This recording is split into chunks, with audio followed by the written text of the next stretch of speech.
Assalamualaikum warahmatullahi wabarakatuh. Saya Novana Alfiah, NIM 12311193008 akan menjelaskan sedikit tentang analisis dan interpretasi data kuantitatif. Penelitian merupakan kegiatan yang terencana untuk mencari jawaban yang objektif atas permasalahan manusia melalui prosedur ilmiah.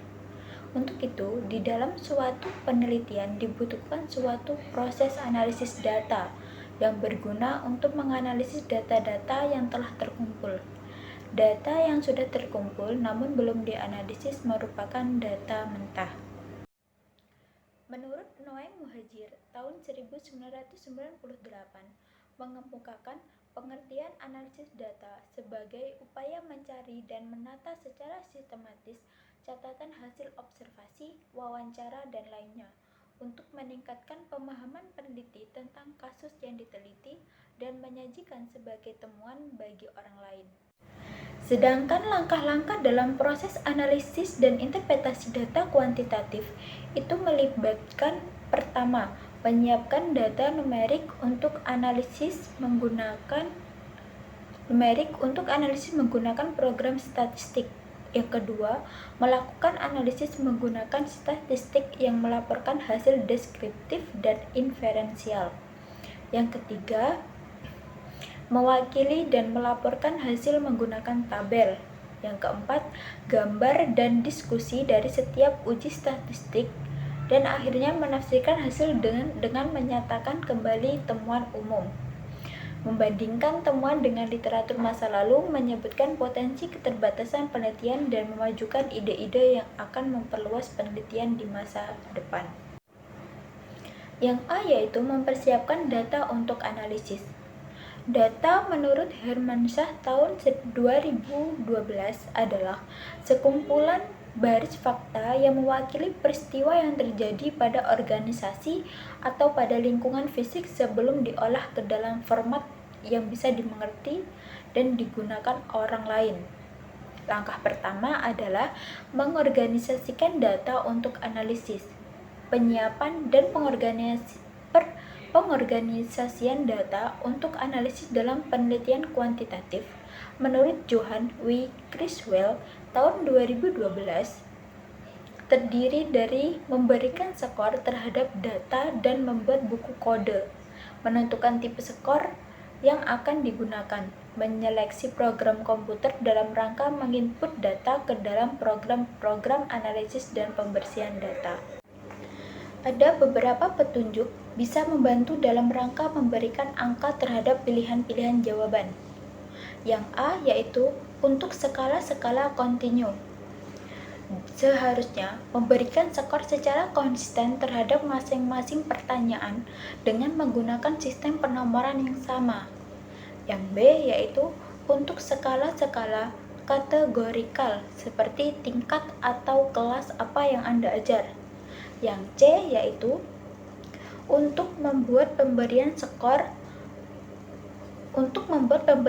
yang mudah, bisa memberikan angka-angka sebelumnya yang terdapat dalam instrumen bagi pilihan-pilihan jawaban.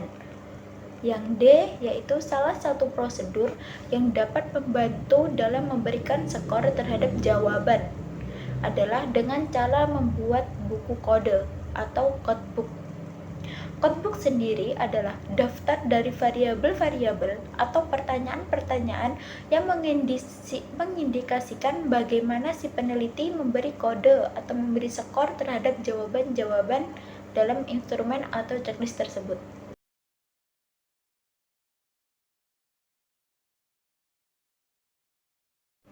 Yang kedua adalah menentukan tipe skor untuk dianalisis. Sebelum melakukan analisis skor, para peneliti harus terlebih dahulu mempertimbangkan tipe skor yang digunakan dalam instrumen mereka. Hal ini penting karena tipe skor itu akan berpengaruh terhadap bagaimana Anda mengenter data dalam sebuah file komputer atau dianalisis. Yang ketiga yaitu memilih program statistik. Setelah data-data diskor, para peneliti memilih sebuah program komputer untuk menganalisis data-data mereka. Para peneliti akademis biasanya menggunakan program-program statistik kampus, mainframe komputer, atau program-program statistik yang tersedia pada mikrokomputer. Dengan tersedianya dan murahnya biaya program perangkat lunak komputer, bisa melakukan analisis secara nyaman dengan menggunakan komputer di rumah. Yang keempat yaitu menginput data. Setelah memilih program statistik, langkah selanjutnya adalah mengenter data-data dari instrumen atau checklist ke dalam program-program komputer. Inputting the data, menginput data, terjadi ketika peneliti mentransfer data-data dari jawaban-jawaban terhadap instrumen-instrumen ke dalam file komputer untuk dianalisis. Yang kelima yaitu membersihkan dan menghitung data-data yang hilang. Setelah mengenter data ke dalam tabel-tabel komputer, perlu menentukan apakah terdapat kesalahan di dalam data atau ada data-data yang missing atau hilang. Kesalahan-kesalahan terjadi apabila partisipan dalam penelitian Anda memberikan skor di luar tantangan bagi sesuatu variabel atau Anda menginput angka yang salah ke dalam tabel-tabel data. Yang B yaitu menganalisis data. Data kuantitatif diolah dan dianalisis dengan menggunakan statistik. Penentuan teknik statistik yang akan didasarkan kepada dua faktor, yaitu tujuan penelitian dan data yang akan dianalisis. Setelah mempersiapkan dan menyusun data-data, langkah selanjutnya adalah menganalisis data. Menganalisis data dalam rangka menjawab masing-masing pertanyaan dan hipotesis penelitian. Menganalisis data sendiri itu ada 3. Yang pertama melakukan analisis deskriptif, yang kedua yaitu melakukan analisis inferensial, yang ketiga menentukan besarnya pengaruh. Yang pertama yaitu melakukan analisis deskriptif. Analisis statistik deskriptif menurut Syahrum dan Salim tahun 2016 adalah statistik yang mempelajari tata cara mengumpulkan, menyusun, menyajikan, dan menganalisa data penelitian yang berwujud angka-angka agar dapat memberikan gambaran yang teratur, ringkas dan jelas mengenai suatu gejala, keadaan peristiwa sehingga dapat ditarik pengertian atau makna tertentu. Sedangkan menurut Rushdie tahun 2014, analisis data yang tergolong statistik deskriptif terdiri dari tabel, grafik, median, modus, pengukuran variasi data, dan teknik statistik lain yang bertujuan hanya mengetahui gambaran atau kecenderungan data tanpa bermaksud melakukan generalisasi. Yang kedua yaitu melakukan analisis inferensial. Statistik deskriptif membantu Anda menganalisis pertanyaan-pertanyaan deskriptif. Walaupun demikian, apabila membandingkan kelompok atau mengaitkan dua atau lebih variabel analisis inferensial, perlu digunakan gagasan utamanya. Gagasan utamanya adalah untuk melihat skor dari sisi sampel dan menggunakan hasilnya untuk menarik inferensial atau generalisasi atau membuat prediksi tentang populasi. Yang ketiga yaitu menentukan besarnya pengaruh. Penting diketahui apakah uji statistik signifikan atau tidak, dan rank dari skor yang dapat diterima, tapi juga untuk mengkuantifikasikan besarnya perbedaan antara dua rata-rata atau dua variabel.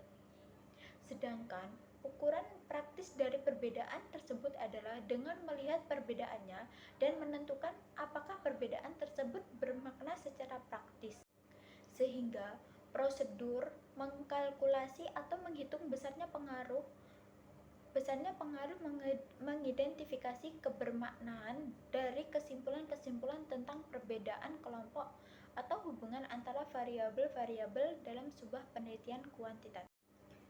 Yang C adalah melaporkan hasil penelitian.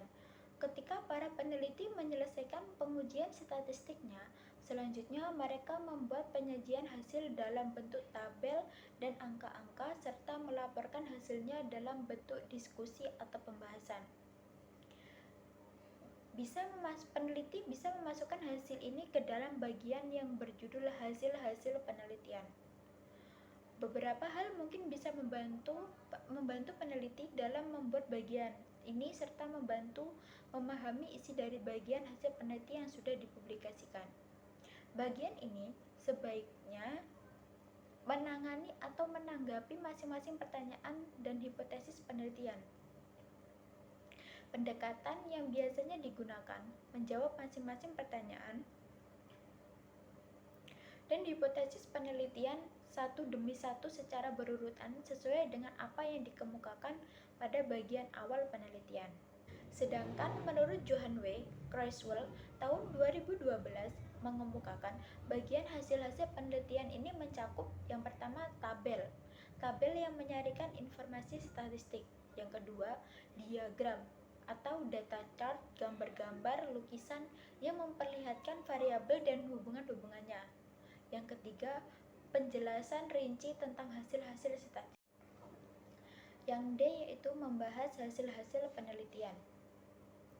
Setelah melaporkan dan menjelaskan hasil-hasil penelitian secara rinci, para peneliti mengakhiri penelitian mereka dengan membuat ringkasan temuan-temuan kunci dari penelitian tersebut, mengembangkan penjelasan terhadap hasil-hasil penelitian, mengungkapkan keterbatasan-keterbatasan penelitian, dan membuat rekomendasi berkenaan dengan tindak lanjut penelitian tersebut. Hal itu dijelaskan oleh Johan W. Criswell tahun 2012, yaitu yang pertama, membuat ringkasan hasil-hasil utama. Dalam proses pemberian interpretasi terhadap hasil-hasil penelitian, para peneliti mula-mula membuat keringkasan temuan-temuan utama dan menyajikan implikasi-implikasi umum tentang penelitian untuk suatu kelompok audien. Sebuah ringkasan atau summary pernyataan yang menipu ulang konklusi-konklusi utama untuk masing-masing pertanyaan penelitian atau hipotesis penelitian. Yang kedua yaitu menjelaskan kenapa hasil penelitian terjadi. Sesudah keringkasan ini, para peneliti menjelaskan kenapa hasil-hasil penelitian mereka itu terjadi seperti apa adanya. Sering penjelasan ini didasarkan pada prediksi-prediksi yang dibuat berdasarkan suatu teori atau kerangka konseptual yang memberi arah pada perumusan pertanyaan-pertanyaan dan hipotesis penelitian.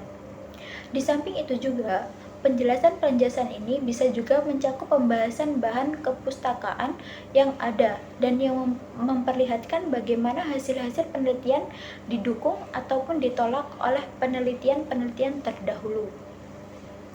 Dengan demikian, peneliti akan sering menemukan kajian tentang penelitian terdahulu yang disajikan oleh penulis dalam bagian ini.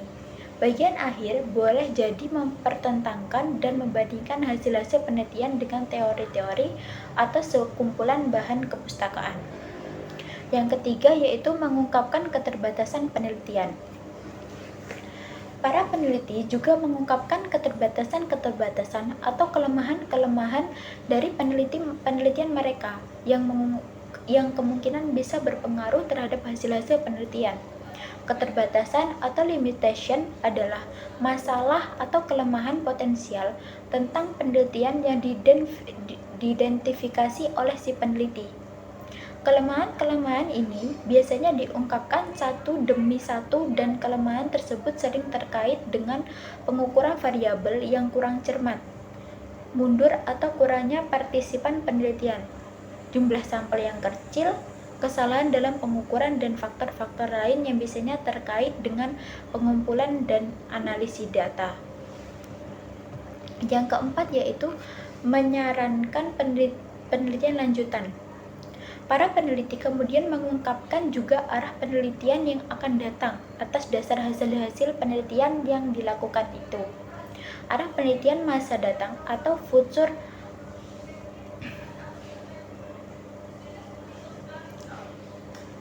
Yang keempat yaitu menyarankan penelitian lanjutan. Para peneliti kemudian mengungkapkan juga arah penelitian yang akan datang. Atas dasar hasil-hasil penelitian yang dilakukan itu, arah penelitian masa datang adalah saran-saran yang dibuat oleh si peneliti berkenaan dengan penelitian-penelitian lain yang perlu dilakukan atau dasar hasil penelitian-penelitian itu. Saran-saran tersebut merupakan jembatan terhadap keterbatasan-keterbatasan penelitian dan memberikan arah yang bermanfaat bagi para peneliti baru dan pembaca yang berminat untuk mendalami masalah penelitian itu atau untuk menerapkan hasil-hasilnya pada praktek-praktek pendidikan. Kesimpulannya adalah, dari pemaparan di atas, dapat disimpulkan bahwa dalam proses analisis dan interpretasi data kuantitatif itu melibatkan yang pertama, menyiapkan data numerik untuk analisis menggunakan program statistik. Yang kedua, melakukan analisis menggunakan statistik yang melaporkan hasil deskriptif dan inferensial. Yang ketiga, mewakili dan melaporkan hasil menggunakan tabel. Yang keempat, gambar dan diskusi dari setiap uji statistik, dan akhirnya menafsirkan hasil dengan menyatakan kembali temuan umum, membandingkan temuan dengan literatur masa lalu, menyebutkan potensi keterbatasan penelitian, dan memajukan ide-ide yang akan memperluas penelitian di masa depan. Para pendidik yang membutuhkan sebuah sudut untuk memperdalam atau memberikan kontribusi terhadap pengetahuan yang ada dan saran-saran bagi peneliti yang akan datang, terutama sekali bagaimana ditemukan pada bagian kesimpulan dari sebuah penelitian. Sekian dari saya. Kalau ada kata-kata yang salah, mohon maafin sebesar-besarnya. Wassalamualaikum warahmatullahi wabarakatuh.